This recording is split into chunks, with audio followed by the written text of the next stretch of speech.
Dan sesudah ia ditinggikan oleh tangan kanan Elohim dan menerima Roh Kudus yang dijanjikan itu, maka dicurahkannya apa yang kamu lihat dan dengar di sini. Sebab bukan Daud yang naik ke surga, malahan Daud sendiri berkata, Tuhan telah berfirman kepada Tuhanku Yesus, duduklah di sebelah kananku sampai kubuat musuh-musuhmu menjadi tumpuan kakimu. Ini bercerita tentang nubuat yang dibahas oleh Daud, bahwa tuannya Daud akan datang, tidak ditinggal di kuburan dan tidak mengalami kematian.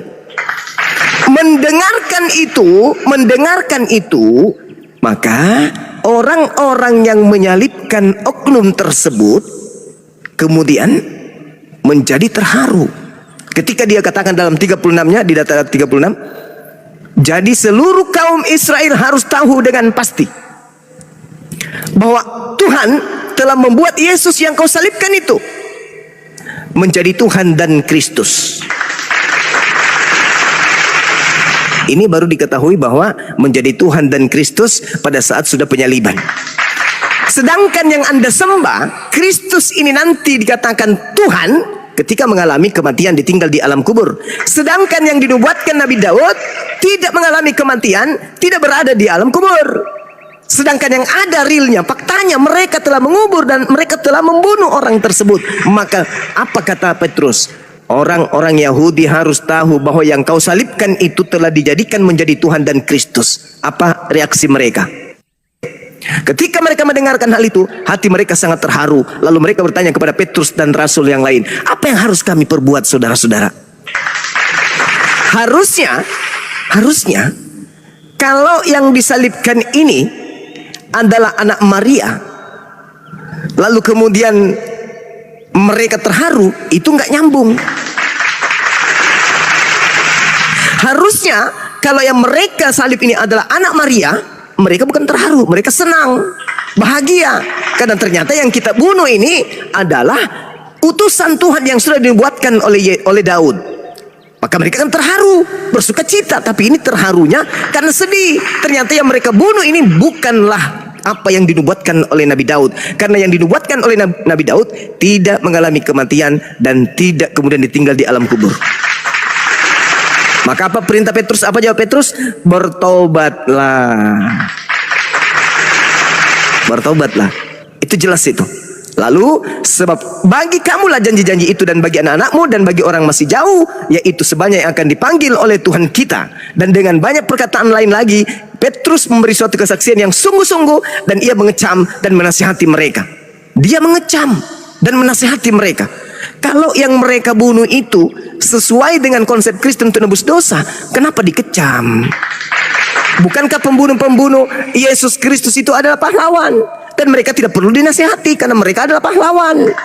Justru mereka harus menjadi tokoh utama dengan berkata, hei kalian Kristen-Kristen, berterima kasihlah kepada aku, sebab karena aku kalian sudah mendapatkan Kristus. Harusnya kayak gitu. Tapi justru dia dikecam, dia dinasihati. Dan kata Petrus, berilah dirimu diselamatkan dari angkatan jahat ini. Maksudnya keluarlah dari kelompok orang-orang yang diberikan Kristus kepada mereka. Keluar, tinggalkan, selamatkan diri kalian dari angkatan jahat ini. Itu jelas bang. Jadi Petrus mengatakan dua sosok. Yang pertama yang tidak mengalami kematian dan tidak membusuk kemudian dikubur, dan yang kedua adalah oknum yang dibunuh oleh mereka yang dilantik menjadi Kristus untuk mereka. Silakan. Ya, silakan Bang Pipi. Oke, dari saya gini Bang Zuma. Baik, saya akan buktikan Yesus anak Maria itu Yesus yang disembah, dan itu Yesus yang ketemu sama Paulus. Itu kan tujuan diskusi kita sore hari ini, pembuktian bahwa Yesus anak Maria itu ya Yesus yang mati dan Yesus yang ketemu sama Paulus, orang yang sama. Saya akan buktikan. Yang pertama, ya. Sewaktu Lukas 2 ayat 11, malaikat berkata, ya, ini ayat kesukaan saya nih. Kenapa malaikat berkata demikian? Karena malaikat tahu Yesus siapa. Karena mereka sama-sama berasal dari surga. Satu. Yang kedua, ya, saya akan buktikan Paulus yang itu ketemu dengan Yesus yang asli. Apa buktinya? Pada saat Paulus ketemu dengan Yesus yang asli, ya, Yesus yang benar, itu ada penyembuhan. Bang Zuma kan ahli Alkitab. Di mana di dalam Kejadian sampai Wahyu iblis mampu menyembuhkan? Tidak ada. Pada saat Paulus ketemu sama Yesus ada penyembuhan. Apa buktinya? Mata Paulus dari buta menjadi celik. Kedua, yang ketiga, perkataan Paulus kepada bangsa Israel, ya. Karena gini, bangsa Israel kan bangsa yang pengen pembuktian, ya. Paulus itu mengatakan demikian kepada mereka karena Paulus ingin membuktikan bahwa Yesus itu benar-benar Kristus dengan kebangkitan dan kematiannya di kayu salib. Karena kalau tidak demikian mereka tidak percaya. Karena yang kita tahu bangsa Israel adalah bangsa yang tegar tengkuk, sombong. Artinya harus ada pembuktian bahwa ucapan itu bisa dipercaya. Paulus mengatakan demikian kepada mereka. Clear di sini. Ini kan cuma apa? Kita perang narasi saja. Makanya saya katakan Yesus yang lahir dari Bunda Maria itu Yesus yang disalib. Karena pada saat penyaliban Yesus memanggil Bunda Maria dengan sebutan ini ibuku. Clear. Clear semua itu. Ya, Yesus yang disalib mengenal siapa yang melahirkannya. Yesus yang ketemu Paulus ada penyembuhan di sana. Tidak ada perbedaan. Satu sosok yang sama. Tidak ada. Ya, kalau narasi yang tadi teman-teman Islam bawa itu adalah narasi yang ingin menyatakan bahwa Kristus ada dua. Tidak. Perkataan Paulus itu saya katakan tadi, saya ulangin perkataan saya. Perkataan Paulus kepada bangsa Israel, Paulus ingin membuktikan bahwa itu bukti nyata Yesus adalah Kristus dengan kematian dan kebangkitannya di kayu salib. Silakan. Ya, Anda mengatakan kalau itu Yesus palsu, kenapa kemudian dia bisa menyembuhkan, kenapa dia bisa bermukjizat? Justru itu menggenapi nubuatannya. Matius 24 dikatakan sendiri oleh Yesus, sebab Mesias atau Kristus palsu akan datang dan akan melakukan banyak mukjizat. Apa tujuan mukjizat itu? Sekiranya mungkin dia menyesatkan murid-murid pilihan juga. Nomor 24. Nah tuh, sebab Mesias palsu, nabi palsu akan muncul dan mereka akan mengadakan tanda-tanda yang dahsyat dan mujizat-mujizat sehingga sekiranya mungkin mereka Kristus palsu menyesatkan orang-orang pilihan juga. Jadi kalau orang pilihan, murid pilihan saja bisa disesatkan karena dahsyatnya mujizat tersebut, apalagi kalian yang bukan murid, yang bukan orang pilihan, cuma mendengarkan dari nenek moyang kalian aja untuk menyembah Yesus Kristus yang keluar dari kubur itu. Itu harus Anda pahami. Tidak mungkin iblis bisa menyesatkan mereka kalau iblis tidak melakukan mujizat sebagai alat untuk membuat mereka jatuh cinta, sebagai alat untuk mereka jatuh bahwa ini ternyata betul Tuhan, buktinya dia mampu melakukan mujizat. Padahal justru semakin banyak mujizat yang mereka lakukan, semakin terbukti nubuatan Yesus tergenapi dengan adanya Kristus palsu dan nabinya yang melakukan mujizat-mujizat tersebut. Itu kan dijelaskan Bang RK tadi malam Bang Juma. Itu antikristus. Akhir zaman akan Tunggu bang, tunggu gini bang. Nanti giliran abang. Saya 5 menit lagi. Gini, Saudara, sabar dulu, sabar Sebentar dulu. ya. Sabar, saya sedikit lagi. Silakan. Jadi kalian harus dudukkan akal kalian itu dengan baik. Tenangkan akal kalian. Yesus itu berpesan, bukan berpesan kepada orang Roma, bukan berpesan kepada orang Belanda, bukan berpesan kepada orang Indonesia. Yesus berpesan kepada muridnya orang-orang Yahudi agar jangan percaya kepada Kristus palsu. Kalau kalian percaya kepada yang datang Paulus, derita kalian. Kan Yesus hanya menasihatkan muridnya Bani Israel. Kalau kalian percaya ya silakan. Tapi muridnya kata Yesus jangan percaya, jangan. Tetaplah pada kepercayaanmu kepadaku. Yohanes 17 8. Segala firman yang engkau berikan kepada aku telah aku berikan kepada muridku, dan muridku percaya aku adalah utusan. Dan selesai. Jadi kalau Anda kemudian mau percaya yang datang kepada Paulus, yang datang kepada Ananias, yang datang kepada Pulau Patmos, silakan. Tuh Yesus hanya bersabda kepada murid-muridnya Bani Israel, bukan kepada Anda. Makanya Yesus mengatakan, jadi pada waktu jika ada orang berkata kepadamu, lihat ada Mesias di sini, jangan kau percaya. Jangan kau percaya, kata Yesus. Kalau kalian yang bukan murid Yesus percaya, ya itu derita kalian, kawan.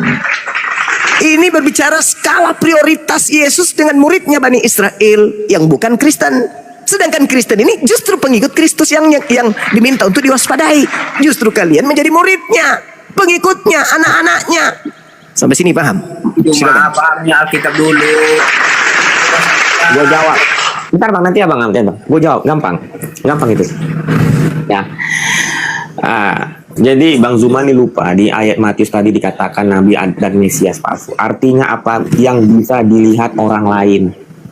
Pada saat Tuhan Yesus ketemu sama Paulus, Tuhan Yesus datang dalam bentuk apa? Roh.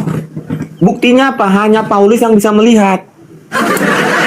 Ya fakta kan? Apa perbedaan roh dan manusia? Manusia bisa dilihat lebih dari satu orang. Kalau roh bisa dilihat hanya kepada yang diizinkan. Selesai. Jadi makanya saya katakan tadi Bang Zuma, ya, Yesus anak Maria itu ya Yesus yang disalib. Buktinya apa? Yesus kenal siapa ibunya. Yesus yang ketemu Paulus adalah Yesus yang sama juga. Karena ada penyembuhan di sana. Dan datang dalam bentuk roh. Artinya hanya Paulus yang bisa melihat. Selesai. Tidak ada satupun yang saya katakan tadi, mukjizat iblis yang bisa langsung kepada kita. Tentu iblis butuh perantara. Sewaktu Yesus ketemu sama Paulus, apakah ada perantaranya? Tidak ada. Langsung man to man antara Yesus dan Paulus. Selesai. Itu fakta yang tidak bisa kita pungkiri, yang sesuai dengan tertulis dan bukan asumsi. Makanya saya katakan tadi, waktu Paulus berbicara kepada bangsa Israel, itu ingin membuktikan, hei bangsa Israel, ya, Yesus ini benar-benar Kristus karena dia mati dan bangkit. Selesai. Tidak ada perbedaan sama sekali. Yesus anak Maria, itu yang Yesus yang disalib, itu juga yang ketemu sama Paulus. Silakan. Oke, baik. Bantah katakan saya. Oke. Anda mengatakan yang di Matius 24 itu manusia. Enggak ada di situ dikatakan harus manusia. Yang manusia itu nabinya. Kristus palsu datang kepada nabinya. Nabinya ini menjadi perpanjangan tangan dari Kristus palsu. Jadi Kristus palsu datang kepada orang di mana orang itu dipilihnya sebagai perpanjangan tangan untuk menyesatkan banyak orang. Apa yang terjadi kepada Paulus? Itulah keadaannya. Dia datang dengan berupa cahaya. Yesus menerangkan kepada muridnya, kalau aku datang berupa apa? Berupa manusia atau berupa cahaya? Yesus mengatakan ketika aku datang berupa manusia. Matius 24 nomor 27 nomor 30. Jadi tidak ada yang Anda bisa tanggapi selain daripada Anda justru menguatkan bahwa yang Anda sembah itu adalah sibilisisis. Coba Anda lihat kesaksian beliau. Sedikit lagi, sabar. Coba Anda lihat kesaksian beliau di dalam Kisah Para Rasul 26 nomor 13. Tiba-tiba ya Raja Agripa, pada tengah hari bolong aku melihat di tengah jalan aku ada cahaya yang lebih terang daripada cahaya matahari. Ada cahaya yang lebih terang daripada cahaya matahari. Apa yang lebih terang dari cahaya matahari? Kilat. Tak ada orang yang bisa menatap kilat. Ada cahaya yang lebih terang dari matahari, yaitu kilat. Anda baca Lukas 10:18. Yesus berkata, aku melihat iblis turun dari langit seperti kilat. Yang turun dari langit seperti kilat terang sekali melebihi matahari itu iblis. Berarti yang datang di dalam Kisah Para Rasul 26 nomor 13 kepada Paulus itu adalah sibilisisis. Siapa yang datang kepada Paulus? Kristus palsu yang bukan manusia. Sedangkan Kristus yang asli manusia. Dia terang dunia. Artinya apa terang dunia? Mengajarkan dirinya sebagai jalan kebenaran dan hidup. Bukan berupa terang dalam bentuk cahaya. Yang berbentuk cahaya itu adalah sibilisisis. Yesus dikatakan terang dunia. Apakah Yesus hidup di Yerusalem habis itu bercahaya sampai ke Indonesia? Bukan. Ajarannya yang dimaksud seperti Yesus adalah terang. Karena Bani Israel pada saat itu dalam kegelapan, maka dia datang membawa terang itu. Sama seperti Nabi Muhammad turun membawa nur cahaya berupa Al-Quran. Tetapi yang datang kepada Paulus, sabar. Tapi yang datang kepada Paulus benar-benar cahaya yang melebihi terangnya matahari, berupa kilat yang Yesus sudah katakan, aku melihat iblis turun ke bumi berupa kilat, cahaya yang jauh lebih terang daripada matahari. Adakah Yesus pernah datang kemudian dan mengajarkan aku akan datang berupa cahaya? Enggak ada. Aku datang di atas langit dalam bentuk manusia, dan seluruh manusia di bumi akan menatap aku. Manusia di atas muka bumi akan meratap. Kenapa meratap? Karena matahari menjadi gelap, bintang-bintang berjatuhan, bulan tak bercahaya, kuasa-kuasa langit berguncang. Bagaimana tidak meratap? Yesus yang datang. Makanya dia mengatakan sabar, sabar. Makanya Yesus mengatakan, jadi apabila sabar. Jadi apabila ada orang berkata ada Mesias di sini, ada Mesias di sini, jangan kau percaya, itu bukan aku. Waspadalah, camkanlah, aku telah mengatakan kepadamu bahwa apabila ada orang berkata mengaku bertemu dengan Mesias, jangan kau percaya. Paulus datang mengaku bertemu dengan Mesias. Pertanyaan saya, murid Yesus percaya enggak? Enggak. Makanya orang Yahudi sampai hari ini tidak menjadi Kristen. Yang percaya siapa? Non-Yahudi. Kalianlah itu.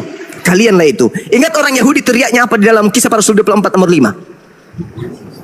Paulus ini adalah penyakit sampar yang menyesatkan orang-orang Yahudi di seluruh dunia. Dia adalah tokoh dari Kristen. Ini yang dihindari RK, karena tahu bahwa sebenarnya dalam kehidupan Kristen memang ada Kristus palsu. Yesus sendiri mengakui itu. Kristus palsunya datang di padang gurun, Kristus palsunya datang di dalam bilik rahasia, tempat Paulus di penjara. Makanya Paulus menulis surat 13 itu dari mana suratnya itu? Dari Kristus yang bukan manusia. Aku menerima Injil bukan dari manusia, tapi yang memberikan Injil kepadaku adalah Yesus Kristus. Hayo, sejak kapan kemudian Yesus mengajarkan Injil kepada Paulus? Saya tanggapi ya. Silakan. Oke, saya tanggapi. Ada beberapa poin yang saya lihat di sini, yaitu pertama Bang Suma mengatakan jika benar itu adalah Yesus, berarti kami umat Kristen harus berterima kasih kepada tentara Romawi yang telah membunuh Yesus itu, ya kan? Itu poin pertama. Yang kedua yaitu bahwa saudara saya Bang Suma mengatakan bahwa pada saat Paulus melihat cahaya itu berarti Paulus telah berbohong di situ. Karena Yesus dengan dasar-dasar yang tadi sudah disampaikan bahwa Yesus tidak pernah datang, dia harus datang dengan bentuk manusia. Nah, terus seterusnya nanti saya tanggapi. Akan saya mulai dari yang awal ya. Dari yang awal yaitu kami harus bersyukur kepada tentara Romawi. Ya, Bang Suma harus tahu bahwa pada saat terjadi pembunuhan pada saat itu bukanlah keinginan dari Tuhan, itu bukan rancangan daripada Tuhan itu, tapi itu rancangan dari iblis. Apabila Bang Suma mengatakan kami kepada tentara Romawi, maka Bang Suma harus ingat apa yang harus Bang Suma ingat, bahwa Tuhan juga harus bersyukur karena fungsi iblis adalah menggoda manusia. Nah, sedangkan Tuhan ingin manusia mempunyai seorang manusia yang berdosa. Nah, bagaimana manusia bisa jatuh ke dalam dosa apabila tanpa iblis? Itu poinnya saudara. Nanti saudara juga tolong jelaskan kepada saya di hadis Muslim 4936 ya. Nanti tolong jelaskan saya tentang itu. Terus tentang Paulus dituduh sebagai nabi palsu atau rasul palsu ya. Saudara harus tahu ayat yang saudara kutip itu tulisannya siapa? Ya, di Kisah Para Rasul itu tulisannya siapa? Itu saudara harus ketahui itu. Ya, itu poin pertama. Terus yang kedua tentang Yesus itu datang kepada Paulus dengan bentuk cahaya. Nah, sedangkan pada saat itu Bang Suma tidak bisa bedakan saat Yesus masih di dunia dengan saat Yesus sudah terangkat ke surga. Itu dalam situasi yang sudah berbeda. Terima kasih. Ya, baik. Saya sampaikan lagi ya. Yesus anak Maria itu manusia. Kalian menyembah manusia enggak? Enggak dong, kalian harus menyembah Tuhan. Masa menyembah manusia? Berarti kalian menyembah bukan anak Maria. Ingat dalam Ibrani 10 nomor 12. Yesus duduk selama-lamanya di samping kanan Bapa. Berarti dia nggak turun. Setelah naik nggak turun lagi kepada Paulus. Ingat saudara, Paulus mengaku bertemu dengan Yesus ketika dia di padang gurun menuju Damsyik. Paulus menulis suratnya itu tahun 50-an. Sudah ada hampir 20 tahun Yesus duduk di langit. Tiba-tiba saja dia mendengarkan suara dari langit, berupa cahaya turun ke bumi. Yesus sendiri mengatakan, aku melihat iblis turun ke bumi berupa cahaya. Anda baca Galatia 1, nomor 1. Aku menerima Injil bukan dari manusia, tapi dari Yesus. Yesus bukan manusia. Hah? Maria tidak melahirkan manusia rupanya. Yang nete, yang disunat itu bukan manusia. Itu manusia. Bahkan dalam kitabmu sendiri 2 Yohanes 1 nomor 7. Siapakah penyesat itu? Bukankah dia yang pergi ke seluruh dunia? Ajarannya maksudnya, karena dia nggak mungkin keliling. Ajarannya pergi ke seluruh dunia. Inilah iblis. Iblis itu bisa berupa roh kemana-mana, mengajarkan bahwa Yesus Kristus telah datang, bukan manusia. Siapakah antikristus itu? Siapakah penyesat itu? Bukankah dia yang pergi ke seluruh dunia, yang tidak mengaku Yesus Kristus datang sebagai manusia? Paulus mengaku menerima Injil, Yesus datang kepadanya bukan sebagai manusia. Bukan manusia yang mengajarkan aku Injil, tapi Yesus. Siapakah penyesat itu? Bukankah dia yang pergi ke seluruh dunia, yang tidak mengaku bahwa Yesus Kristus datang sebagai manusia? Aku menerima Injil bukan dari manusia. Kena. Pas banget. Artinya ada skala kecil, ada skala besar. Apa skala kecil itu? Yesus anak Maria, aku diutus hanya kepada domba yang sesat, bagi skala kecil, bagi Bani Israel saja. Tapi skala besar, Kristus yang keluar dari kubur, pergilah ke seluruh dunia, jadikan seluruh bangsa di atas muka bumi menjadi pengikutku. 2 Kristus yang berbeda. Jelas itu bang. Satu anak manusia, satu bukan manusia. Satu untuk Bani Israel, satu untuk dunia. Yesus berkata dalam Yohanes 5 nomor 30. Aku tidak dapat berbuat apa-apa dari diriku sendiri. Kristus, kepadaku telah diberi kuasa, baik di langit maupun di bumi. Pergilah ke seluruh dunia. Padahal konsep Kristen adalah Filipi 2 nomor 6 nomor 7. Atau paling tidak konsep Kristen adalah pada mulanya adalah firman. Firman itu bersama dengan Tuhan. Tuhan itu kemudian berubah firman, turun ke bumi menjadi daging. Sang daging kok mengatakan aku tidak dapat berbuat apa-apa dari diriku sendiri. Kemudian nanti Anda mengatakan itu kan pada saat dia jadi manusia. Lalu yang keluar dari kubur makan ikan goreng itu apa? Dalam bentuk manusia dia mengatakan aku diberi kuasa baik di langit maupun di bumi. Loh, katanya dalam manusia tidak ada kuasanya. Tetapi 30 detik terakhir, dengarkan. Di dalam Lukas 4 nomor 6, ketika Yesus dicobai, dia bawa dia ke gunung yang tinggi oleh iblis. Hei Yesus, ya paman, aku akan memberikan segala kuasa dan kemuliaannya, seluruh dunia akan aku berikan kepadamu jika engkau menyembahku, sebab aku berhak memberikan kepada siapapun yang aku kehendaki. Berhasilkah Yesus digodai iblis? Tidak. Berhasilkah iblis memberikan kuasa di dunia? Tidak. Gugur. Yesus tidak menerima kuasa tersebut. Nomor 13-nya, apa yang dikatakan? Iblis mundur dari mencoba Yesus dan menunggu waktu yang tepat. Ingat, percobaan iblis kepada Yesus tidak berhasil kepada Yesus. Yesus tetaplah manusia yang tidak bisa berbuat apa-apa dari dirinya sendiri. Kita tutup buku tentang itu. Habis cerita, tutup. Buka cerita baru. Keluar dari kubur. Apa katanya? Kepadaku telah diberi kuasa. Ayo, siapa ini? Siapa yang telah diberi kuasa ini? Dan siapa yang telah memberikan kuasa? Dan siapa yang menjanjikan akan memberikan kuasa kepada siapapun yang dikehendaki? Sibilisis? Menerima kuasa siapa?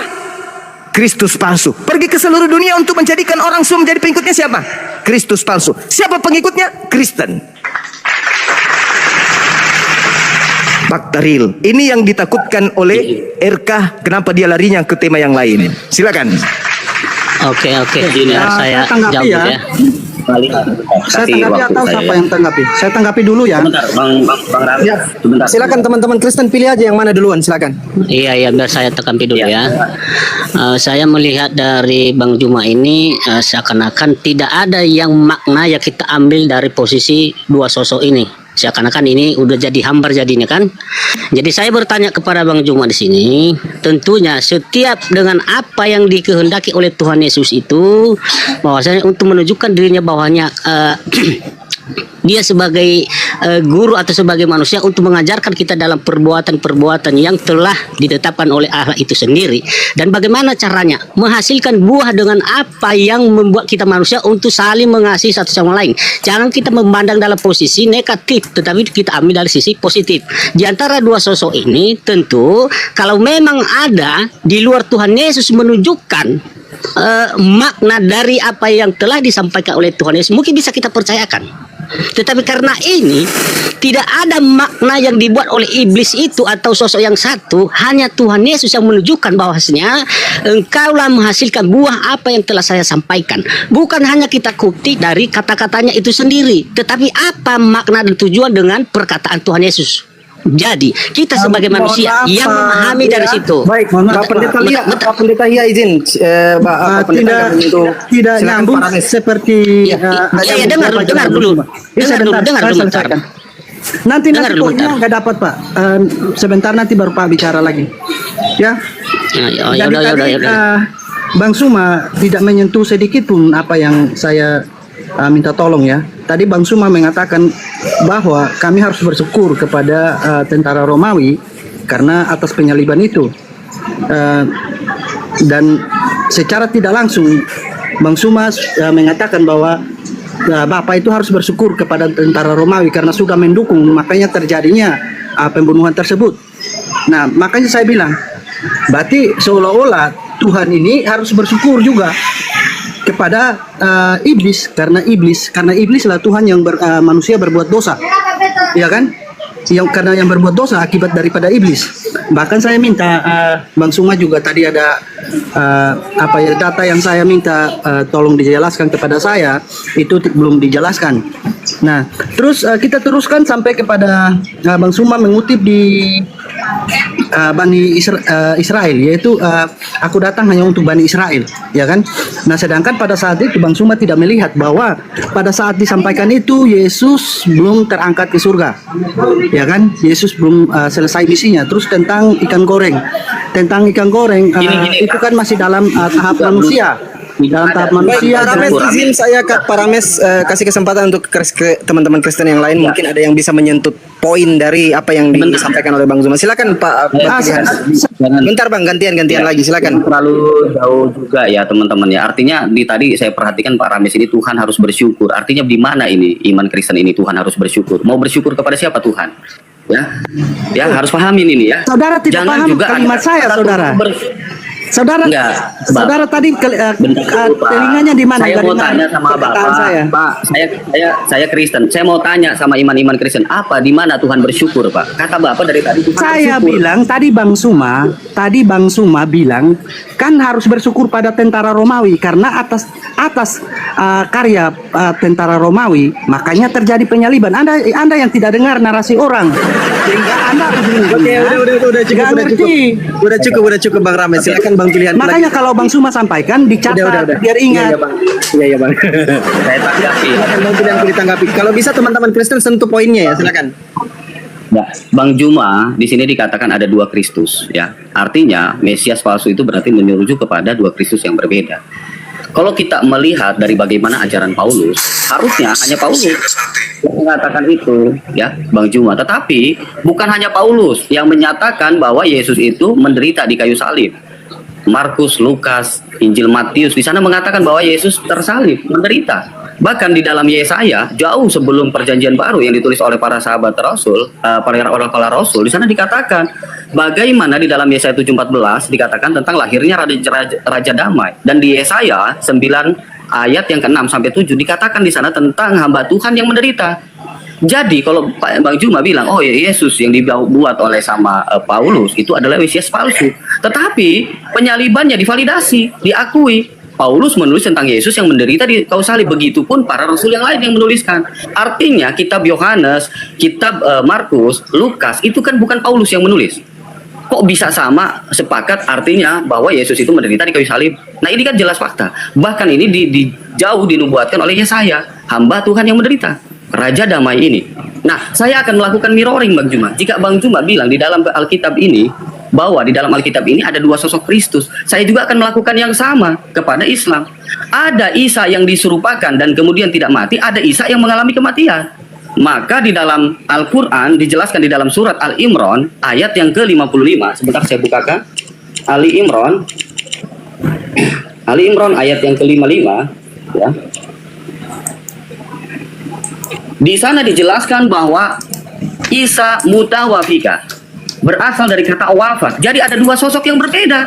Antara Isa yang kemudian tidak mengalami kematian, ada Isa yang mengalami kematian. Dicatat di dalam surat Al-Imran. Bagaimana menjelaskannya ini, Bang Juma? Apakah yang dikatakan di dalam surat Al-Imran ini, Bang Juma akan sepakat bahwa Isa tidak mengalami kematian? Sedangkan menurut kamus bahasa Arab, mutawafika itu berasal dari kata wafat. Artinya maut. Ya, silakan Bang Juma. Oke, baik. Jadi data yang Anda bawa itu justru menerangkan kalau mutawafik itu artinya tidak mati tapi diangkat. Wafat itu tidak mesti mati.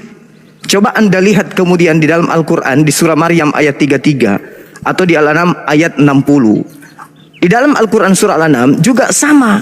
Apa ayatnya di sana? Kita buka ya. Anda baca di situ. Saya jelaskan kepada Anda bahwa ketika Allah mengatakan Nabi Isa tentang wafatnya, Al-Quran juga menceritakan ternyata wafat itu juga bisa diartikan tidur. Al-Quran surah Al-An'am ayat 60. Wa huwallazi yatawaffakum bil-lail, dan dialah Allah yang menidurkan kamu pada malam hari. Berarti Nabi Isa itu ditidurkan di atas sana, diistirahatkan istilahnya. Sedangkan kalau berbicara mengenai kematian, itu Al-Ankabut ayat 57. Kullu nafsin zaikatul maut. Yesus tidak mengalami maut. Nabi Isa tidak mengalami maut. Dia hanya wafat. Wafat itu diistirahatkan. Wa huwallazi yatawaffakum bil-lail. Apakah kita pada malam hari mati? Enggak. Kita diistirahatkan. Kita semua diistirahatkan, jasad kita diistirahatkan sama yang dialami oleh Yesus. Makanya ketika Anda membawa Ali Imran ayat 55, Isqalallahu ya Isa inni mutawaffik wa rafi'uka ilayya wa mutahhiruka minal ladina kafaru. Itulah yang dijelaskan di dalam Kisah Para Rasul 2 nomor 29, nomor 30, nomor 31. Dia tidak mengalami kematian, dia tidak tinggal di alam kubur, melainkan dia diangkat oleh malaikat tangan kanan Allah ke atas. Isqalallahu ya Isa inni mutawaffik wa rafi'uka ilayya wa mutahhiruka minal ladina kafaru. Nah, orang-orang kafir yang menolaknya ini terlanjur menyalibkan seseorang, maka seseorang yang disalibkan itu diangkat menjadi apa? Diangkat menjadi Tuhan dan Kristus bagi mereka. Al-Quran saya juga mengatakan itu. Apa kata Al-Quran?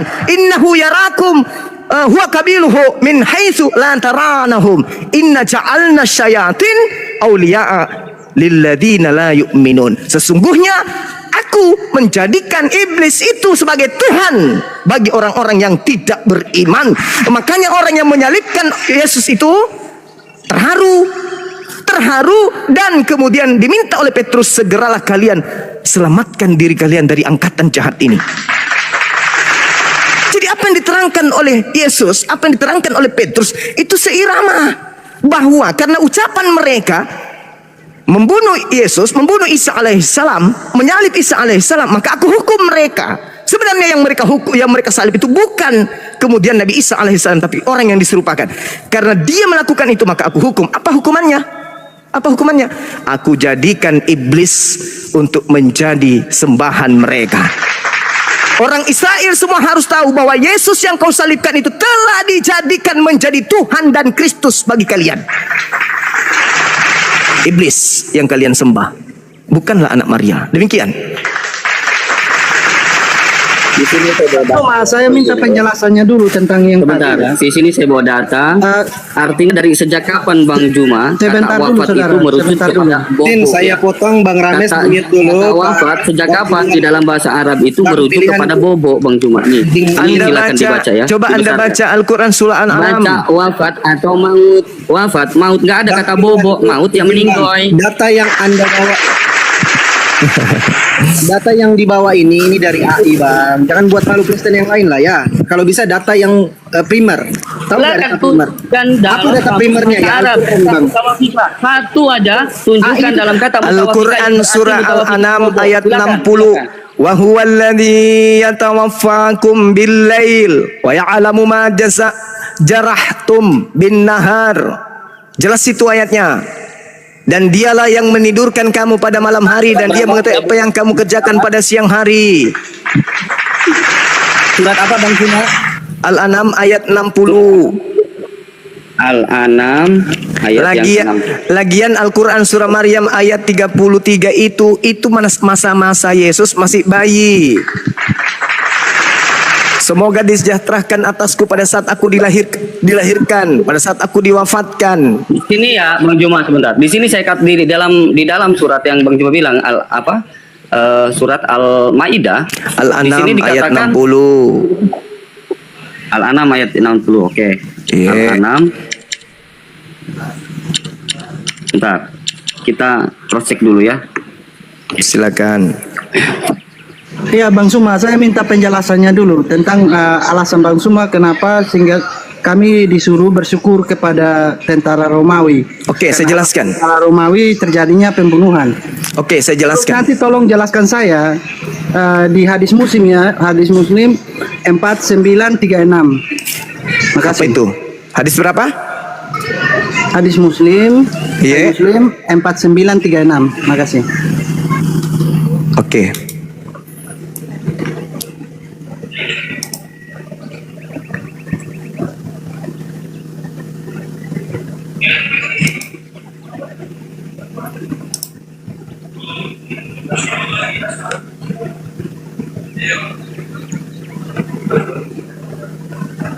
Ya, yang hadis Muslim 4936 itu yang demi zat yang jiwaku di tangannya seandainya kalian tidak berbuat dosa sama sekali nih saya Allah akan Ya. memusnahkan kalian. Yang itu. Ya saudara. Oh, Iya. Udah dapat datanya, Gurunda? Iya, sudah. Lanjut. Apa masalahnya?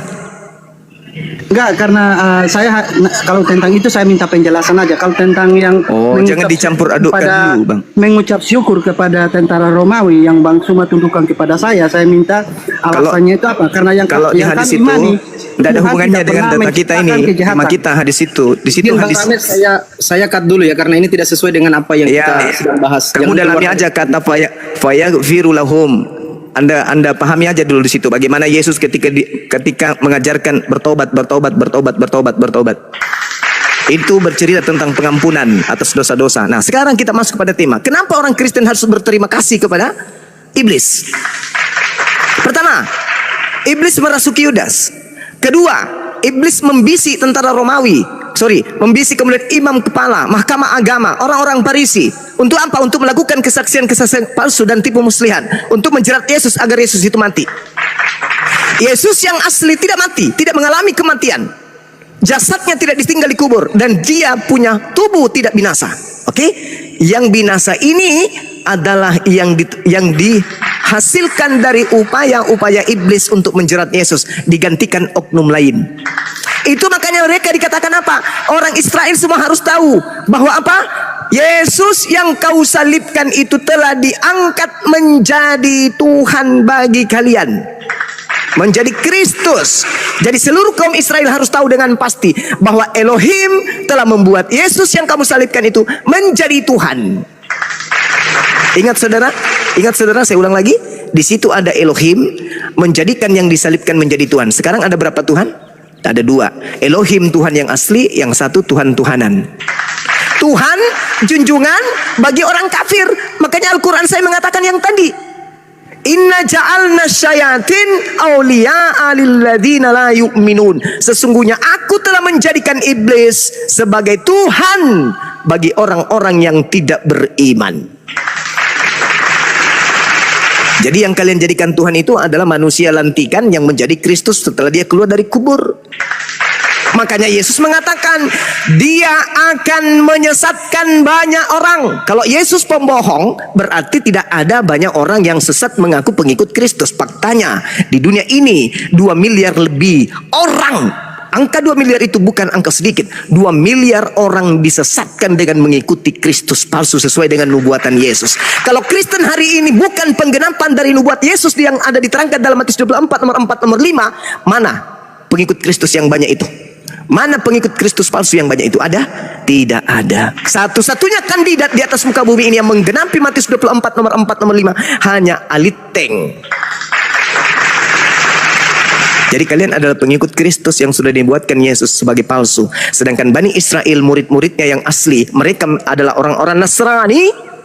Begitu kemudian mereka mengikuti ajaran Nabi Isa alaihissalam, keturunannya berjumpa Nabi Muhammad, mereka segera mengikuti apa? La ilaha illallah Muhammadar Rasulullah. Seperti Siti Khadijah, Bukhairah dan seterusnya. Mereka menjadi pengikut Rasulullah. Sedangkan kalian ini pengikut siapa? Paulus dari barat. Galatia 1 nomor 15 nomor 16, aku diutus kepada orang-orang non-Yahudi. Galatia 2 nomor 8, aku diutus untuk mereka yang tidak bersunat. Petrus diutus untuk orang bersunat, Yesus diutus untuk orang bersunat. Paulus mengaku diutus. Siapa yang mengutus Paulus? Siapa yang mengutus Paulus? Siapa yang mengutus Paulus? Dialah yang dia temui di dalam padang gurun dan di dalam penjara, Kristus palsu. Apakah relevan antara ajaran Kristus anak Maria dengan ajaran Paulus? Tidak relevan sama sekali. Semua bertentangan.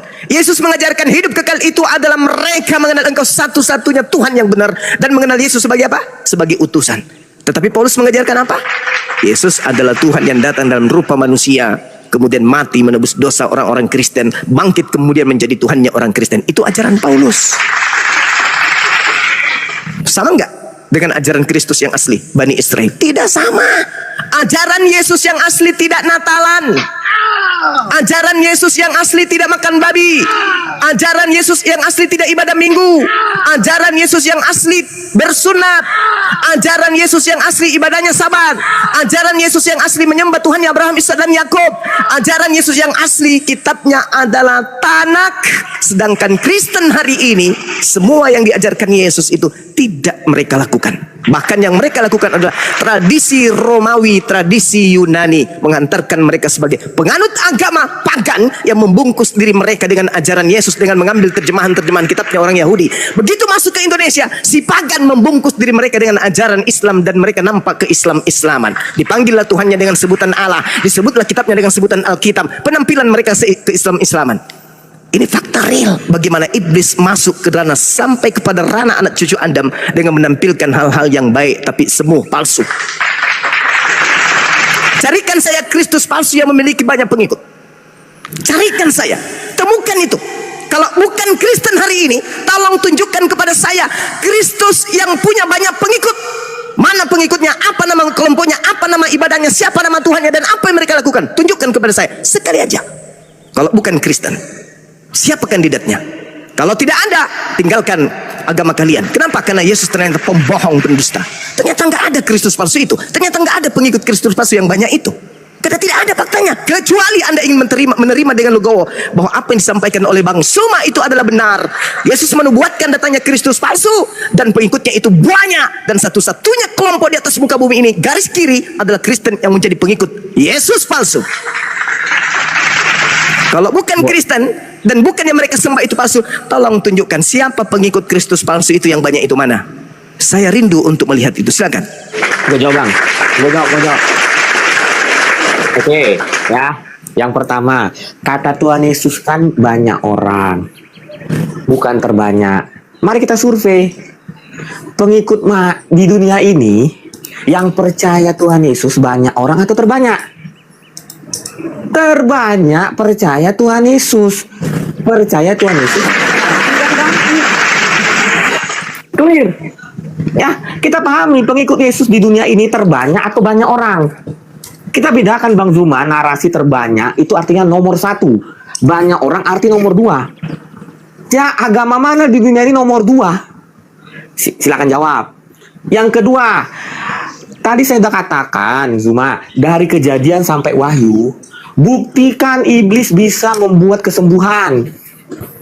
Tidak pernah dan tidak ada. Ya, buktikan. Karena yang menyembuhkan mata Paulus siapa? Yesus. Makanya saya percaya. Ya, fakta. Buktikan. Tadi kan Zuma katakan banyak nabi-nabi atau mesias-mesias melakukan mukjizat. Oke, pertanyaan saya, ya, nabi-nabi itu kan perantara iblis, betul? Yes. Perantara Ya buktikan roh iblis mampu menyembuhkan orang. Dah, yang kedua, tidak ada dalam satu pun ayat di Alkitab yang mengatakan roh iblis mampu menyembuhkan orang. Tidak pernah. Ya, yang kedua. Yang ketiga, tadi Zuma mengatakan tentang pencobaan apa? Tuhan Yesus di apa? Lupa saya. Di padang gurun. Kenapa Yesus tidak mau dan tidak berhasil? Jawabannya gampang.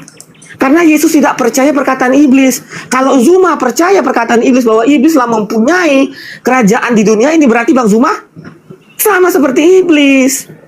Kenapa Yesus tidak terpengaruh dan tidak ikut mereka? Karena Yesus tidak percaya. Karena yang punya kerajaan dunia bukan iblis. Iblis mah ngaku-ngaku. Makanya pencobaan itu gagal. Gue bantah semua. Yang keempat, gantiin Bang Zuma, Bang panjang. Gue baru 1 menit. Kan gue kan tugasnya membantah.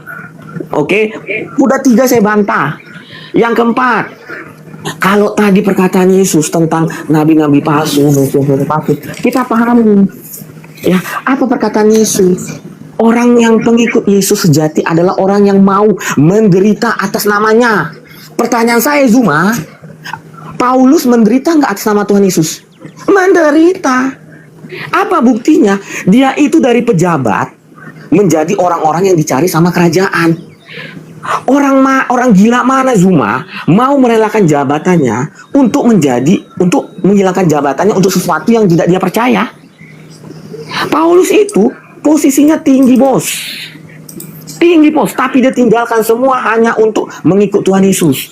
Makanya yang membedakan nabi palsu adalah satu, sesuai perkataan Tuhan Yesus, orang yang mau menderita atas namanya. Silakan jawab, apakah Paulus menderita atas nama Tuhan Yesus? Menderita. Makanya yang saya katakan tadi, Yesus yang dilahirkan Maria, itu adalah Yesus yang mati di kayu salib, dan Yesus pula yang ketemu sama Paulus. Itu sosok yang sama. Silakan.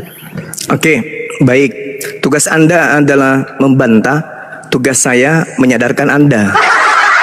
Anda bantah aja semua itu data dalam Bible. Saya tugasnya menyelaraskan kemudian kemanusiaan Anda dengan data-data tersebut. Yesus sendiri mengatakan, pada hari terakhir nanti banyak orang berseru kepadaku, bukankah kami telah mengusir setan?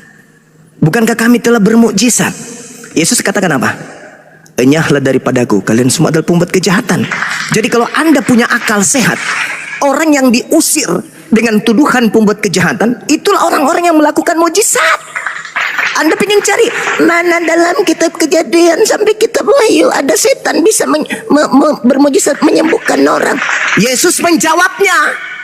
Kata Yesus, pada hari terakhir nanti banyak orang berseru kepadaku, Tuhan, Tuhan, Tuhan, bukankah kami mengusir setan dengan memakai namamu? Bukankah kami bermujizat memakai namamu? Apa kata Yesus? Kau semua pembuat kejahatan. Jadi kalau Anda bertanya kepada saya, mana orang jahat itu yang bisa mengusir setan? Mana orang jahat itu yang bisa bermujizat? Tuh, telan Matius yang menjelaskan itu. Sabar. Enggak banyak. Pertanyaan saya, siapa yang menyembuhkan mata Paulus?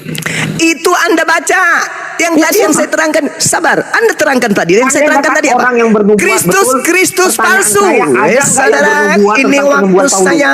Ini waktu saya. Ini waktu saya. Kristus palsu melakukan banyak mujizat. Apa sih artinya menyembuhkan mata itu? Sini ke rumah saya. Kalau Anda sakit mata, tinggal aku ludahin sembuh. Yesus mengatakan Kristus palsu banyak melakukan mukjizat. Jadi kalau cuma mata doang mau dikasih melek, ingat iblis kata apa iblis? Ketika Yesus dicobain, hei Yesus, ya paman, aku membawamu ke gunung yang paling tertinggi. Jadi kalau Anda bertanya, mana mujizat iblis bisa kemudian menyembuhkan? Jangan menyembuhkan, Tuhan lu aja ditenteng kayak kacang dibungkus dibawa ke tenteng yang paling tinggi. Paham itu? Iblis menyatakan apa kepada Tuhan lu? Bukan Tuhan lu sih, itu karena itu adalah Nabi Yesus yang dibawa. Yesus, kalau kamu menyembahku, segala kuasa di atas muka bumi ini aku serahkan kepadamu, sebab aku berkuasa memberikan ini semua kepada siapapun yang aku kehendaki. Dia berikan kepada Paulus dong. Karena kepada Yesus menolak. Diberikan kepada Yudas dong. Karena Yesus menolak. Yang keluar dari kubur itulah yang menerima itu, dan Yesus tidak menerima berarti bukan Yesus yang keluar dari kubur. Ingat yang diceritakan oleh nubuat Daud, yang diceritakan oleh khotbah Petrus. Petrus tidak berkata dari dirinya sendiri. Petrus berbicara tentang nubuat Nabi Daud. Nabi Daud menubuatkan tuannya tidak mengalami kematian, tidak disentuh oleh kebinasaan, dan dia tidak ditinggal di kubur. Itu siapa, Rek? Diangkat oleh tangan kanan Elohim naik ke langit. Itu siapa, Rek? Berbeda dengan yang dibunuh. Maka yang dibunuh ini pada hari ini juga orang Israel harus tahu bahwa Yesus yang kau bunuh telah dijadikan menjadi Tuhan. Ada berapa Tuhan? Ada Tuhan baru. Ada Tuhan baru yang dilantik kemudian oleh Elohim karena saking marahnya Elohim. Apa kata Elohim? Jangan kau membunuh orang yang benar. Jangan kau membunuh orang yang bersalah. Sebab aku Tuhan tidak akan pernah membenarkan orang yang salah. Tetapi mereka kemudian berupaya sekuat tenaga untuk membunuh orang benar ini. Maka Tuhan menjadikan pengganti itu sebagai Tuhannya, sebagai hukuman. Dalam Al-Quran, wa qaulihim, aku hukum juga mereka karena ucapannya nabiku dibunuhnya, disalibnya, padahal bukan. Itu yang terjadi. Orang-orang Israel harus tahu bahwa Yesus yang kau bunuh, yang kau salibkan, telah dijadikan menjadi Tuhan dan Kristus untuk kalian. Al-Quran saya mengatakan aku menjadikan iblis sebagai Tuhan mereka. Ya itulah yang terjadi. Kalau Anda mengatakan Paulus begini bla bla bla, semua justru menggenapi apa yang dikatakan oleh Yesus. Nah sekarang pada pernyataan Anda yang awal, yang terbanyak saya katakan di atas muka bumi ini, orang-orang yang menjadi pengikut Yesus Kristus yang banyak itu mana? Karena ada pengikut Yesus asli, ada pengikut Yesus palsu. Kalau kalian pengikut Yesus asli, lalu pengikut Yesus palsu yang banyak itu mana? Mana? Tunjukkan mana? Kita mau kemana? Ke planet Mars cari? Nggak ada di planet Mars. Yang ada cuma satu kandidat, Ali Teng doang. Pengikut Kristus palsu itu kalian, pengikut Kristus palsu itu asli itu Bani Israel yang tidak makan babi, yang menjalankan sabat, yang bersunat, yang sujud dalam ibadah. Kitab mereka adalah kitab Tanakh. Mereka anak-anak Yakub. Sedangkan kalian ini siapa? Kalian ini adalah pengikut Kristus yang dinubuatkan Yesus itu. Kenapa? Kalian makan babi, kalian tidak bersunat, kalian ibadah minggu, kalian Natalan, bla bla bla bla bla bla bla bla bla dan seterusnya. Itu fakta saudara, itu real. Lembutkan hatimu menerima kenyataan itu. Kalau Anda menolak, boleh. Sah saja Anda mempertahankan itu. Tapi sampai kapan Anda ingin menipu diri Anda sendiri? Kalau bukan ente pada yang dinubuatkan, banyak orang, lalu siapa? Itu PR Kristen sedunia. Kalau bukan Kristen yang ada di Indonesia ini, pengikut Kristus palsu yang banyak itu, tunjukkan mana pengikut Kristus yang palsu yang banyak itu. Ada.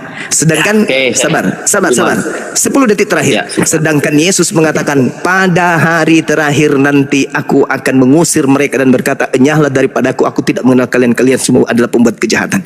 Itu siapa? Pada hari terakhir berarti hari ini sudah berbunca-bunca itu, sudah berlaksa-laksa tuh pengikutnya, keturunan mereka sampai akhir kiamat nanti tuh yang bertemu dengan Yesus pada saat kedatangan kedua kalinya. Mana mereka itu? Mana? Kalau bukan Kristen lalu siapa? Demikian. Oke, terima kasih. Kita bahas tadi ya tentang kita fokus tadi. Di sini dikatakan di dalam surat Al-An'am ayat yang ke-60, di sana ada kata huwallazi yatawaffakun. Artinya tidur, ya. Tetapi di dalam surat Ali Imran ayat yang ke-55 di sana dikatakan mengambil. Kata mutawafika mengambil, kata yatawaffakum menidurkan. Nah, jadi yang mana menidurkan atau mengambil yang benar? Itu yang pertama. Yang kedua, Bang Juma menanyakan tentang Mesias palsu, ajarannya. Kami mengikuti ajaran Mesias yang asli, yang tidak pernah mengajarkan tentang kejahatan. Contoh, pertama, Mesias yang tidak mengajarkan menikahi menantunya. Mesias yang tidak pernah mengajari menikahi anak di bawah umur. Maka di dalam kitab Kejadian 2:18 dikatakan, aku akan menjadikan seorang penolong yang sepadan 1:1, nggak ada 1:13. Atau yang kedua di dalam surat At-Taubah At-Taubah ayat 123, yang tidak memerangi orang kafir. Maka di dalam Alkitab dikatakan, ampunilah musuhmu, ampunilah orang yang mengambil kabur, bukan orang kafir. Ya. Nah itulah makanya kenapa Nabi Muhammad itu ditegur di dalam surat At-Tahrim ayat 1. Apa yang sudah dihalalkan Mungkin bang pilihan tuh jangan, kalau bisa jangan keluar tema, nanti ditertawain sama teman-teman yang nonton di bawah. Fokus aja. Anda mau mencoba menyerang, tapi Anda enggak kesampaian karena Anda enggak paham apa yang Anda narasikan. Silakan Bang Zuma ditanggapi. Iya, orang Kristen bahas Al-Quran. Lucu ini. Lucu. Jadi ya betul, tidak sampai ke sana. Seibarat anak TK yang melihat kapal selam lalu ngotot mengatakan itu adalah ikan. Jangan ketinggian. Ini aja dulu Kristus palsu ini dulu. Semakin Anda menyerang Al-Quran, semakin Anda ketahuan bahwa Anda sedang mencari pelampung. Anda lagi hanyut, cari pelampung. Anda mau menyerang Al-Quran? Oh no. Al-Quran dikelilingi dengan yang hak. Ilmu Al-Quran itu sangat tinggi dan orang Kristen tidak akan sanggup menerobos itu. Oke? Sekarang ke Kristus palsu ini dulu. Karena gelar, saudara, gelar penyesat yang datang setelah Yesus, menurut Yesus bukan sallallahu alaihi wasallam, tapi gelar penyesat yang datang setelah dia adalah Kristus. Apakah nabiku bergelar Kristus? No. Apakah Tuhanmu bergelar Kristus? Yes. Yesus mengatakan, waspadalah kepada penyesat yang datang kepadamu dengan memakai namaku. Siapa namaku? Yesus. Dan berkata, akulah Kristus. Berarti penyesat itu mengaku Yesus gelar Kristus. Kalau baca lengkap, Yesus Kristus. Jadi gelar penyesat yang datang setelah Yesus bukan Nabi Muhammad, bukan sallallahu alaihi wasallam, tapi Kristus. Maka pengikut penyesat itu bernama Kristen, karena Kristen adalah pengikut Kristus. Berarti siapa? Siapa penyesat itu? Kristus. Siapa pengikutnya? Kristen. Kita urut. Apa kata Yesus dalam Matius 24? Kita urut baik-baik. Kata Yesus di dalam Matius 24, di data kemudian nomor 15-nya, kata Yesusnya begini, apabila engkau melihat sang pembinasa keji duduk di mana? Duduk di atas tahta yang kudus, seperti yang dinubuatkan Nabi Daniel. Apa kata Nabi Daniel?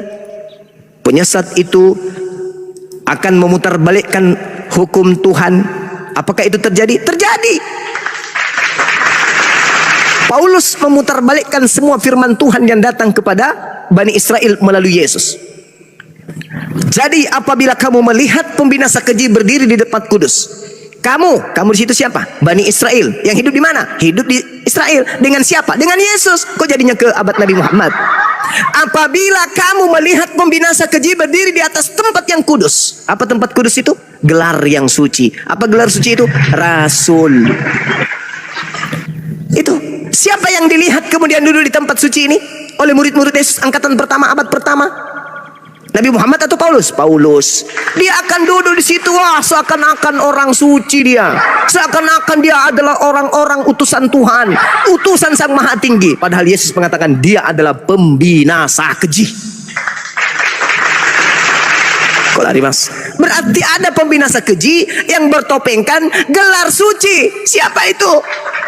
Pembinasa keji. Mengajak orang-orang menyembah kepada makhluk, mengajak orang-orang mengutuk kepada Nabi Tuhan, mengajak orang-orang menghilangkan hukum Tuhan lalu dia bikin hukum sendiri, mengajak orang-orang untuk percaya bahwa hukum Tuhan itu adalah sampah. Dilarang makan babi, dilarang supaya jangan mengotori hari Sabat, mengganti dengan hari Minggu.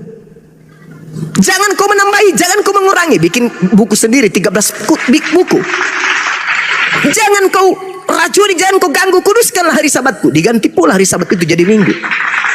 Tapi ngaku-ngaku pengikut Yesus. Yesus sendiri mengatakan, aku mengenal muridku, muridku mengenal aku, mereka mendengarkan suaraku dan mengikuti aku. Aku ke sinagoge, aku ke mikdaks, aku sujud di hadapan Elohim. Mereka malah sujud kepada patung Yesus. Aku ke sinagoge, mereka ke gereja. Aku menguruskan hari Sabat, mereka hari Minggu. Aku sujud dalam beribadah, mereka salto belakang. Aku tidak makan babi, mereka pesta dengan babi. Aku tidak minum khamar, mereka lahir dari kecil minum khamar. Ini yang dikatakan oleh Yesus, aku mengenal pengikutku. Waspadalah kepada mereka yang ngaku-ngaku pengikutku, mengaku domba, tetapi mereka adalah serigala buas. Berarti ada non-Yahudi yang ngaku-ngaku murid Yesus, tapi bukan murid Yesus. Siapakah itu? Islamkah, Hindukah, Buddhakah, atau Aliteng? Aliteng paman. Nah, kalian bukan orang Yahudi. Kalian bukan dari keturunan Yakub. Kalian membawa kitabnya mereka. Seakan-akan kalian itu pengikutnya. Kalian mengambil terjemahan kitabnya orang. Kalian tempelkan di atas kitab kalian. Supaya dianggap kalian itu adalah domba juga. Padahal Tuhan sudah menggariskan. Aku memberikan hukumku kepada Yakub dan anak-anak Israel. Dan aku tidak berikan kepada bangsa yang lain. Kok ada di kalian? Kalian Bani Yakub kah? Bukan. Berarti domba. Berarti serigala yang nyamar domba itu siapa? Islam atau Kristen? Ya Aliteng lah. Waspadalah kepada serigala yang datang kepadamu nyamar domba. Dia adalah pembinasa keji itu. Nah, ini yang harus Anda sadari. Silakan. Gantian yuk. Udah kepanjangan. Oke? Silakan, Ya. silakan Bang. Oke, siap. Jadi saya tidak membantah ayat Alkitab. Yang saya bantah adalah kesalahan berpikirnya seorang Zuma. Clear di situ ya. Pertama, tadi Zuma mengatakan Yesus tidak mengenal orang-orang yang memanggil Yesus Tuhan. Pertanyaan saya, coba Zuma tanya ke seluruh orang Kristen. Orang Kristen itu yang berteriak Yesus Tuhan atau mengimani Yesus adalah Tuhan. Itu dua hal yang berbeda. Kalau kata anak muda sekarang jangan gombal. Apa yang di mulut sama yang apa di hati berbeda. Sesuai Yohanes 3 ayat 18, yang Tuhan Yesus butuhkan adalah iman, kepercayaan, bukan omong tok. Itu perbedaannya Bang Zuma. Ya, saya bantah lagi kesalahan berpikir Anda. Seluruh umat Kristen dan Katolik mengimani bahwa Yesus adalah Tuhan. Mereka bukan hanya berkata, tetapi mengimani. Pertanyaan saya, ada nggak di Alkitab tertulis orang yang mengimani Tuhan Yesus akan masuk neraka? Tidak ada. Sesuai Yohanes 3 ayat 18, orang yang mengimani Yesus anak tunggal Allah pasti masuk surga. Satu. Yang kedua, yang saya ingin bantah lagi kesalahan berpikirnya seorang Zuma. Ya. Bang Zuma tidak bisa membantah. Zuma tidak bisa membantah saya. Apakah Paulus menderita saat mengikut Yesus? Menderita. Apa enggak itu sesuai dengan perkataan Paulus? Sesuai. Apa kata Yesus? Pengikut Yesus sejati adalah orang yang mau menderita atas namaku. Paulus menderita nggak atas nama Yesus? Menderita, bos. Bang, Jadi saya katakan, Bang Vipi izin, pelampungnya dicari dulu Bang. Kok nggak dapat pelampungnya? Apa yang diterangkan oleh Bang Zuma nggak ditanggapi semua, satu pun nggak menyentuh poin Bang Vipi. loh, tadi saya tanggapin. Yesus adalah Tuhan, saya tanggapin. Orang Kristen, orang yang omong doang atau mengimani Yesus Tuhan, saya tanggapin kan? Iya kan? Makanya saya tanggapi dengan pakai ayat juga, Yohanes 3 ayat 18. Orang yang beriman Yesus anak tunggal Allah, dia tidak akan dihukum, artinya dia masuk surga. Clear kan? Betul? Yang ketiga, saya tanggapin lagi kesalahan berpikirnya Zuma. Gini ya, kita pahami perkataan Tuhan Yesus. Ya, nabi-nabi palsu dan mesias palsu akan bermukjizat. Ya, akan bermukjizat. Pertanyaan saya, di situ dikatakan nggak manusia atau roh? Kenapa kita katakan tuh nabi atau mesias palsu? Karena kita bisa melihat. Yang ketemu Paulus siapa, bos? Apakah orang lain bisa melihat kecuali Paulus? Tidak, makanya saya katakan itu Tuhan Yesus. Karena yang kita tahu perbedaan roh dan manusia adalah roh tidak bisa dilihat, manusia bisa dilihat. Roh bisa dilihat. Kenapa dia bisa dilihat? Karena sesuai dengan apa yang dia pengen ketemu. Kenapa hanya Paulus yang bisa melihat? Karena Yesus hanya pengen ngobrol sama Paulus. Selesai, clear. Bantah perkataan saya, dalam Kejadian sampai Wahyu ada roh iblis yang mampu menyembuhkan. Tidak ada. Tidak ada. Yang ketemu sama Yesus, yang ketemu sama Paulus adalah Tuhan Yesus dalam bentuk roh, karena dia tidak terlihat kecuali sama Paulus. Jangan berpikir falasinya dibalik-balikan. Ya, bedakan roh dan manusia. Roh tidak bisa dilihat, manusia bisa dilihat. Clear. Itu saja saya sudah bisa membuktikan bahwa Yesus yang mati di kayu salib adalah Yesus anak Maria. Dia juga yang ketemu sama Paulus. Bang Vipi, sedikit Bang Vipi, yang ketemu dengan Paulus ini di padang gurun tadi bentuknya roh atau cahaya, Bang? Kenapa dinamakan tidak bisa dilihat? Saya katakan roh karena tidak bisa dilihat. Saya namakan roh karena hanya Paulus yang bisa melihat, betul? Baik ya. Silakan Bang Zuma ditanggapi sebelum masuk. Oke, kita sudah mau maghrib ya. Kita kerucutkan masalah 10 menit kurang lebih. Silakan. Begini saudara, menurut Yesus ketika dia hendak terangkat ke langit, yang datang setelah dia siapa? Yang datang setelah dia Iya. tidak ada. Nah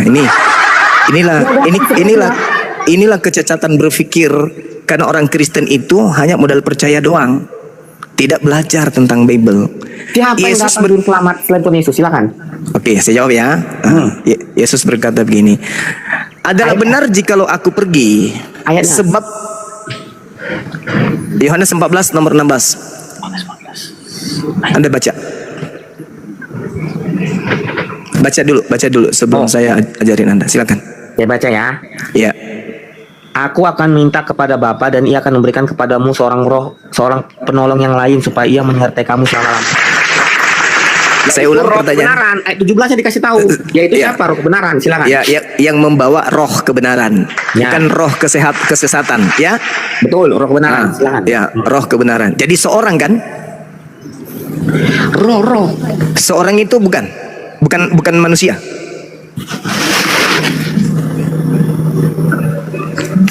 Seorang itu bukan manusia. Seorang. Iya. Ya, seorang. Kan kita gini, seorang itu kan jumlahnya satu, betul? Saya ikut. Ya, jujur aja Bang Pipi, jujur. Ya. Lah, gue jujur, kita Iya. adu mekanik. Seorang itu berpikir manusia logika. atau bukan? Seorang itu manusia atau tidak? Seorang itu dalam bentuk satu. Silakan. Nah, oke. Berarti satu orang kan? Seorang manusia kan? Dia yang datang setelah aku adalah seorang manusia. Naik Yesus ke langit. Yang datang kepada Paulus seorang atau apa?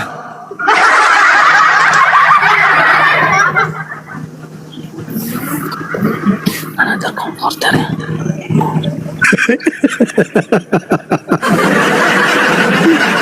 Oh, oke. Nggak apa-apa. Ini kan cuma terjemahan. Oh, no. Karena saya baca King James itu comforter. Saya lihat apa yang lain itu kan artinya kan itu cara orang memandang ayat itu. Silakan. Seorang ini manusia atau bukan? Itu dulu. Bukan. Hah? Bukan.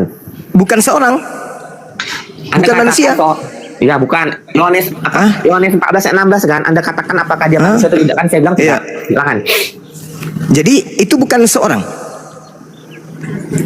Alasan Anda mengatakan itu bukan seorang apa? Dalam bahasa Inggris comforter. Yesus pakai bahasa Inggris rupanya. Ya, aku serius nanya. Jangan ketawa. Ya, silakan. Ya, seorang itu manusia atau bukan? Itu dulu. Di situ bisa diartikan juga kepadamu penghibur yang lain. Silakan. Ya, penghibur yang lain ini seorang atau bukan? Roh. Iya, roh. Roh, seorang itu bukan roh rupanya. Kalau gue ulangin ya, kalau kita membaca Yohanes 14 ayat 16, ya saya buka dalam KJV King James itu comfort. Iya, saya ngerti. Seorang, kalau dikatakan dengarkan saudara, kalau dikatakan seorang bukan berarti semayat atau satu mayat. Seorang itu artinya orang yang punya roh. Saya kasih bukti ya, Bilangan 11 nomor 21. Coba dibuka Dinda Fandi, kita kasih bukti. Siap, bilangan 11 nomor 25.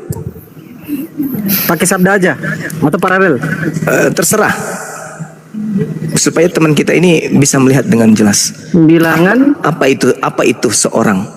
bilangan Roh kebenaran itu apa? 11:25. 11:25.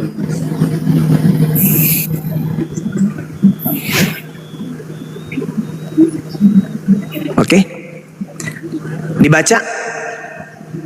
Lalu turunlah Tuhan dalam awan dan berbicara kepada Musa. Ya. Kemudian diambilnya sebagian dari roh yang ada pada yang hinggap padanya dan pada Musa. ditaruhnya di atas ke-70 tua-tua itu. Ketika roh itu dihinggap pada mereka, kepenuhanlah mereka seperti nabi, tetapi sesudah itu tidak lagi. roh yang ada pada diri Musa diambil oleh Tuhan, diserahkan kepada ke-70 tua-tua. Setelah roh itu datang kepada ke-70 tua-tua itu, maka dia kepenuhan seperti seorang nabi. Jadi nabi ini adalah seorang, roh kebenaran adalah roh yang berasal dari Tuhan yang diberikan kepada orang yang ditunjuk. Sampai sini paham atau belum? Kalau belum paham saya jelaskan lagi nih. Seorang, jadi Yohanes 16 nomor 7 adalah lebih baik, adalah benar yang engkau katakan bahwa lebih baik aku pergi, sebab kalau aku tidak pergi seorang penolong lain atau penghibur itu tidak akan datang. Berarti aku harus pergi supaya roh kebenaran yang adalah seorang penghibur ini datang. Sekarang yang datang kepada Paulus seorang atau bukan? Sebab yang datang setelah Yesus adalah seorang yang membawa kebenaran, sama seperti Musa. Kalau Anda baca di dalam Bilangan 11:29, tetapi Musa berkata kepadanya, apakah engkau begitu giat mendukung diriku? Kalau seluruh umat Tuhan menjadi nabi, karena Tuhan memberi roh dianggap kepada mereka. Jadi kalau ada orang diberi roh Tuhan, maka dia adalah seorang nabi. Maka roh kebenaran yang berasal dari Tuhan yang datang setelah Yesus adalah seorang nabi. Yang datang kepada Paulus nabi enggak? Bukan, sibilisisis. Jadi kesimpulannya, menurut Yesus yang datang setelah dia pergi adalah seorang manusia lain. Terima kasih saudaraku Bang Afida, barakallahu fik. Nehemia 9 nomor 30, coba Nindafan dibuka, bacakan kepada saudara kita ini. Siap, laksanakan. Bentar aja, habis itu kita ini. Siap. Iya. Nehemia 9:30.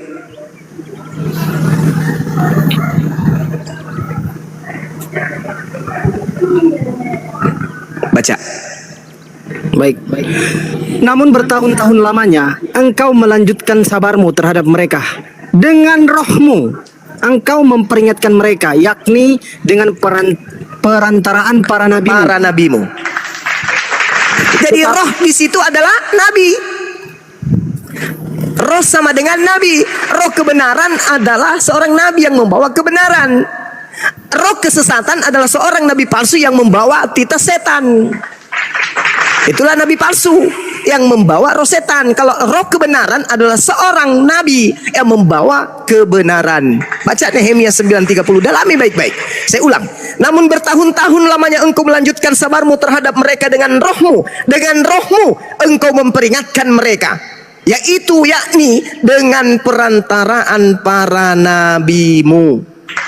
Jadi roh Elohim atau roh Elohim atau dikatakan roh kebenaran itu adalah nabi. Jadi yang datang setelah Yesus terangkat ke langit, yang diminta, aku akan minta kepada Bapa agar Bapa mengutus seorang penolong, penghibur, roh kebenaran yang lain.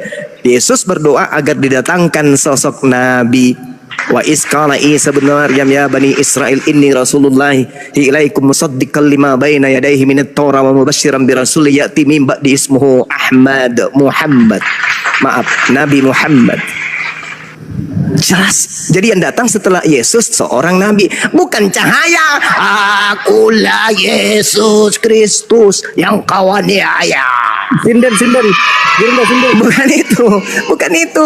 Siapakah engkau Tuhan? Akulah Yesus yang kau aniaya. Bukan itu yang datang. Yang datang seorang nabi. Masih banyak yang ingin aku ajarkan kepadamu, tapi engkau belum sanggup untuk menanggungnya. Tetapi ketika ia datang, yaitu seorang penghibur, seorang nabi yang membawa kebenaran, dialah yang akan mengajarkan kepadamu segala sesuatu tentang keadilan, kebenaran, dan pengisapan dunia akan dosa. Siapa dia? Dia adalah seorang nabi yang sama seperti Nabi Musa alaihi salam. Kisah Para Rasul 3 nomor 22-23. Bukankah di dalam kitab Tauratmu dikatakan bahwa Tuhan akan mengutus seorang nabi yang sama seperti Musa, dan akan terjadi titik 2, siapapun yang tidak mendengarkan nabi tersebut akan dibasmi dari umat kita. Siapa nabi itu? Yang tukang membasmi orang-orang kafir jahiliyah, yang datang sama seperti Musa memerangi semua hukum-hukum yang ada di depannya, membakar semua hukum jahiliyah yang ada di depannya. Itu siapa? Paulus. Enggak mungkin. Justru Paulus itu yang menghanguskan hukum-hukum Tuhan yang dihanguskan. Kalau yang datang ini menghanguskan hukum-hukum Paulus. Paulus datang menghapuskan dan menghanguskan hukum-hukum Tuhan. Taurat dibatalkan, Sabat dibatalkan, tauhid dibatalkan, haramnya babi dibatalkan, semua dibatalkan. Maka yang datang membawa kemudian misi sama seperti Nabi Musa, akan membasmi orang-orang yang mengikuti ajaran jahiliyah. Itu dalil, Bung. Itu kitabmu. Baca Kisah Para Rasul 3 nomor 2 nomor 3. Siapa yang duduk di situ? Yesus. Nggak mungkin. Justru Yesus yang dikatanya yang dibasmi di atas tiang salib. Lalu Paulus, justru Paulus yang membasmi ajaran Tuhan. Sedangkan yang datang ini adalah yang membawa hukum Tuhan, di mana hukum Tuhan digunakan untuk menghanguskan semua hukum-hukum jahiliyah.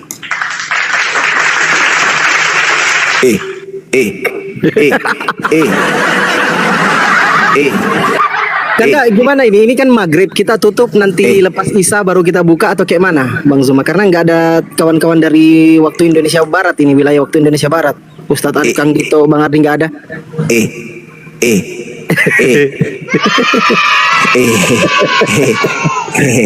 Ada berapa pemain dari penyembah Kristus tadi yang bertahan tinggal dia? Kupikir dia kuat, ternyata kuda-kudanya lemah juga. Oh iya, Bang Ardi. Sekian yang kamu menurut kamu tuh ada roh